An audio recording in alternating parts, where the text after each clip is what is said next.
রূপে নজর কাটতে জুড়ি নেই তরুণ প্রজন্মের চিত্রনায়িকা প্রার্থনা ফারদিন দিঘির, কিন্তু এবার রীতিমতো চমকেই দিলেন ভক্তদের। কারণ হঠাৎ কনের সাজে নিজেকে মেলে ধরলেন এই নায়িকা। ভক্তদের মাঝেও ওঠে নানা কৌতূহল ও প্রশ্ন, তবে কি বিয়ের পিঁড়ি থেকে সরাসরি ধরা দিলেন দিঘি? অবশ্য কনে সেজে কিংবা ব্রাইডাল লুকে ধরা দেওয়াটা দিঘির ক্ষেত্রে নতুন কিছু নয়। এর আগেও বহুবার কনে সেজেছেন তিনি, এবারও সাজলেন। সম্প্রতি সামাজিক মাধ্যমে একগুচ্ছ ছবি প্রকাশ করেছেন দিঘি, যেখানে নায়িকাকে দেখা যাচ্ছে ঝলমলে বেনারসি ঘরানার কনের পোশাকে। এছাড়াও ভারী গহনায় সেজেছেন দিঘি।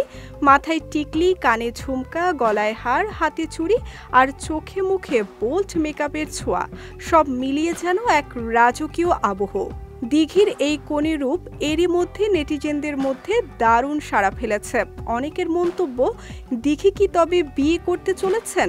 কিন্তু আদতে এটি শুধুমাত্রই ফটোশুট। অভিনয়ের পাশাপাশি নিজের লুক ও স্টাইল নিয়েও বেশ সচেতন দিঘি, তবে তাকে নিয়ে আলোচনা তার অভিনয় নিয়েই। গত ঈদুল ফিতরে মুক্তি পায় এম রহিম পরিচালিত চলচ্চিত্র জঙ্গলি, যেখানে নায়ক সিয়ামের বিপরীতে দেখা গেছে তাকে। এরপর আপাতত নতুন কোনো ছবিতে দেখা না গেলেও সামনে বেশ কিছু প্রজেক্ট হাতে রয়েছে এই অভিনেত্রীর।